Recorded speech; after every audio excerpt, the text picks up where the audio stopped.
জমি সংক্রান্ত বিবাদের জেরে কাটিগড়া বিধানসভা কেন্দ্রের অন্তর্গত মোহনপুর দ্বিতীয় খণ্ডের বাসিন্দা আলতাবউদ্দিন নামের এক ব্যক্তির গৃহে শুক্রবার বিকেলে অনধিকার প্রবেশ করে মারধর করেন কতিপয় ব্যক্তি।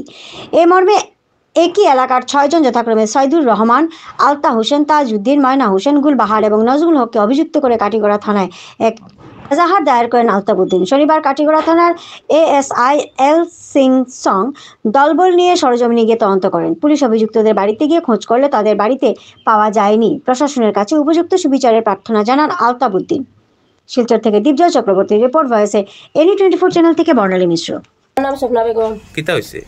15-20 জন আইছেন, আইয়া তো আমার স্বামীরে মারা লাগি আইছেন। স্বামীর নাম আলতাবউদ্দিন। এরপরে আইয়া তো আমরা তানে দর্শি আঞ্জা করিয়া তারা খুব বেশি গালাগালি কতরা বারইতে মারতা বারইয়া আমরা 3টা বাচ্চা লইয়া আমি দর্শি টানে টানিয়া একা কিছু করতে পারিয়া না, খেয়ে নাই। তারা বেটিন সব আইছেন, আইয়া চাইছেন তানে একারে জানে মাইলে এটা আমি বাঁচাইছি। বাঁচানি সত্ত্বে তারা আইসেন দৌড়াইয়া আইয়া আমার হাতে ধরে টানিছেন, দরজা ভাঙিয়া চাইছেন ঘরের ভিতরে আমায় দিতে বাদে আমার আইসেন জানাই আইয়া তারা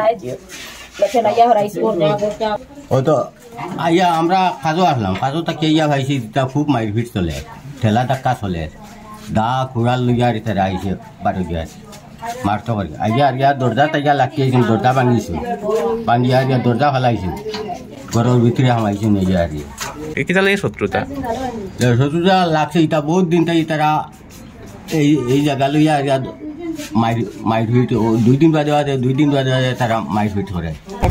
বেজান মানুষ আছে, তারা এখানে দোকান পাশে বানাইয়া ইদি বললো তারা, ইদি বললো আমার জায়গা আমি কালকে এখানে মাটি দেওয়ার লাগছি, মাটি দেওয়ার কারণে গিয়া তারা আমার মারপিট করছে।